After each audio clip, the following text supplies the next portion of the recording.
Daily solutions.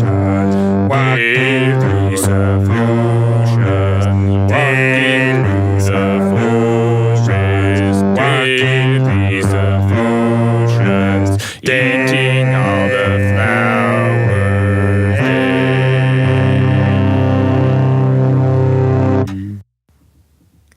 Okay. All right. Welcome. Oh, I got it. I got that one. I got it. Welcome. I'm Graham. And I'm Ashkahn. And today's question is kind of an intense one, actually. It's how do you know when's the right time to fire someone? Oh. And I'm bringing this up for pretty obvious reasons here. Ashkahn, I know you've been with Float On for a long time, but... Okay, well, my advice is to never fire anybody. So this one's an interesting one. I feel like if you were to hire all of the perfect people, theoretically you'd never need to fire anyone, right? Okay. Uh-huh. So just go for that. Just only hire the perfect people. Hire perfect people, and you're set. This is a weird one because I don't actually think we're very good at this. Historically, we're certainly not. We're pretty much like it. How long did we go before we fired our first? 20 years or something. It was a really long time. Like we went a really long time before we fired anybody. And like part of it is that we're big pushovers, I think. I mean, we definitely should have fired people probably sooner than we did. And I don't like there's some element of really wanting the people you believe in who have very good qualities to push those through and to kind of change over time. And I don't know, it didn't really happen that way as much for us. Like I believe in people's abilities to change.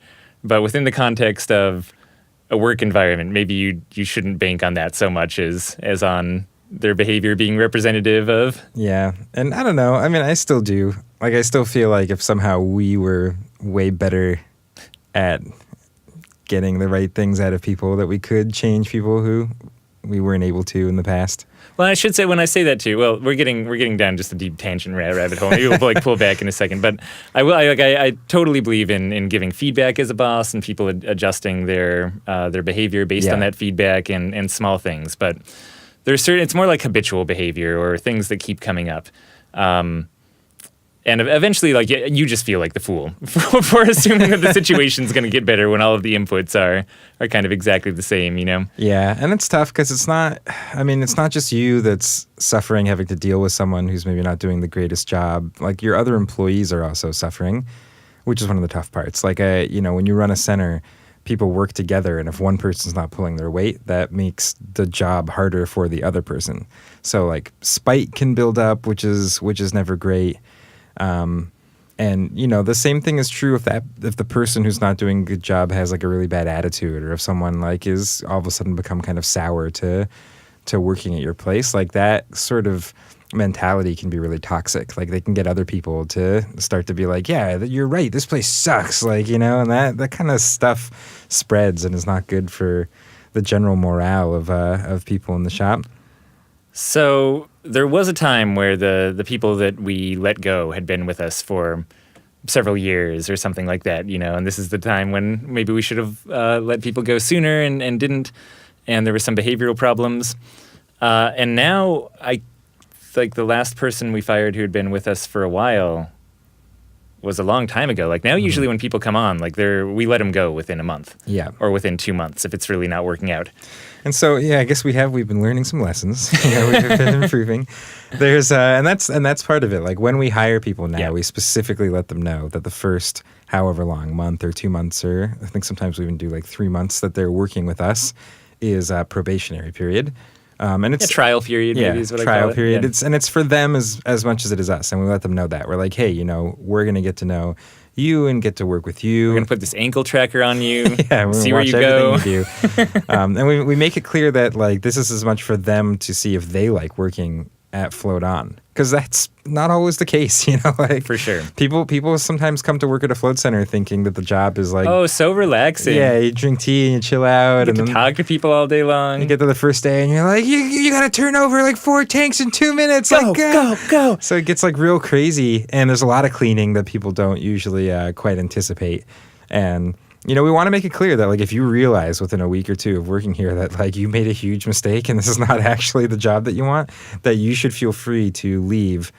No hard feelings. Like, we want you to leave if you don't think you're enjoying this that quickly, because it's just going to get worse from there. Like the job is, it's not like cleaning's going to disappear after a few weeks of you being here or anything like that.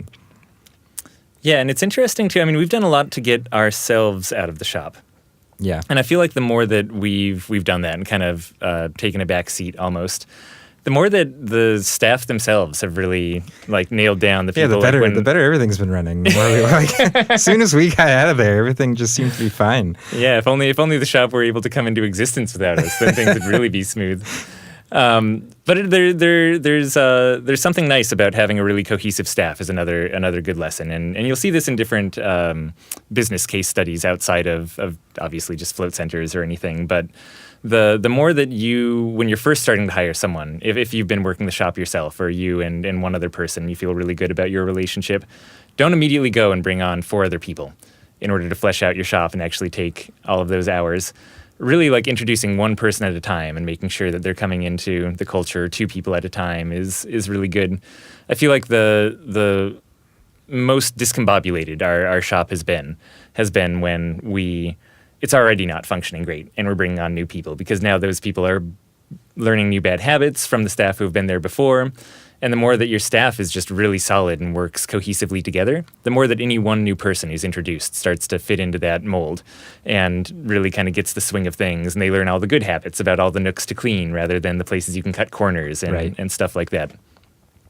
And, I think really in terms of like knowing when to fire someone. Oh, yeah, the original question. I forgot about that. That little thing. I mean, to me, it's like, it's just you need to have communication happening probably faster than you think.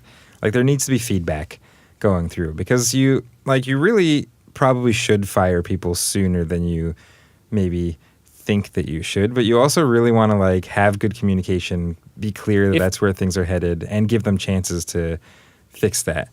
So, like, you don't want to get to the point where you're like, man, this person's got to go, and have never, like, had a sit down with them or told them about, like, what you thought they were doing wrong or given them a chance to improve. Because sometimes that stuff works, and that's, like, the best, right? When you actually talk to someone, you're like, listen, like, you're headed down a path that is going to lead to things not going well for you, and, like, here's what I see as the issues, and here's what I want to bring to your attention, and then they do turn it around. And that's awesome, right? Like, that's ideally what you want to happen in those scenarios. So you want to make sure you have that stuff built in. And it just comes down to, like, routine check-ins and making sure that you're actually having these opportunities to not just talk to people, but hear from them. All that sort of stuff that you get kind of baked into your systems is going to help this process a lot. And I do think I've met like much fewer of them, but I have met some center owners who are on the opposite side, where maybe they should wait a little longer before letting someone go. Like, their turnover is just really high, and they're very demanding, and they have like a set way that they want things run. And I think they have trouble keeping, like, usually it's for smaller places where they only have 1 or 2 staff total. But sometimes it's really hard keeping those staff on board, and it's almost like, and instead of giving feedback, the first transgression is they're out the door, right? Uh-huh. Again, I feel like in the float world, people are a lot nicer generally, so maybe you hit that problem less than in corporate America. But yeah, I've definitely still seen the opposite side. For us, like that's the advice is definitely trust your instincts a little sooner than we have in the past. And I guess there's a few places that feedback to trust can come from, right? There's, as an owner, you feel like something is off or going wrong. There's one of your managers or someone who's kind of more in charge of your shop feeling like something's not going right. And then there's also just the staff feeling like something's wrong with their coworkers, or the employee who you just hired feeling like it's not going to work out. So, like, all of these things can be reasons for that probationary trial period to end a little sooner. Mm-hmm. And do trust your instinct. I guess the other thing that I was thinking a little earlier was, we have kind of a unique organization, and like all of our staff end up being really close friends, like or at least almost all of them. Pretty much all of them. Like it's a lot of our staff live together. When they go out to concerts together. Like we do staff activities, but even if we didn't do staff activities, like these would often be the people who they're grabbing drinks with or spending time with on the weekend. And because it's almost this like family, familial type feel, a lot of feelings in there.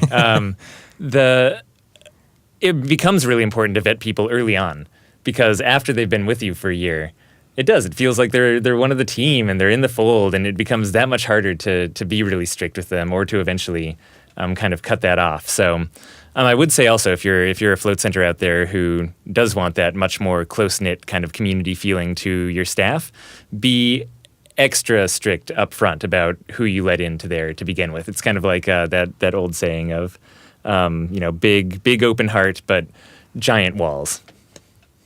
Is that an old saying? Yeah, it's an old saying. Big open heart, but giant walls? Yeah, put giant walls around it, yeah. Okay. So I was paraphrasing, but it's definitely a saying. All right. Yeah, it just doesn't sound, it doesn't have that like we'll put it in the show notes. Old time saying sort of look, Like, hear ye, hear ye. All right, so if you have any other questions about firing people, don't ask us. We're obviously really bad at it. We shouldn't have answered this question. And if you have any other hard questions for us, go to floattanksolutions.com/podcast. That's with one T at the end, and enter in your question there. All right, bye. Thanks, everyone. All right, bye.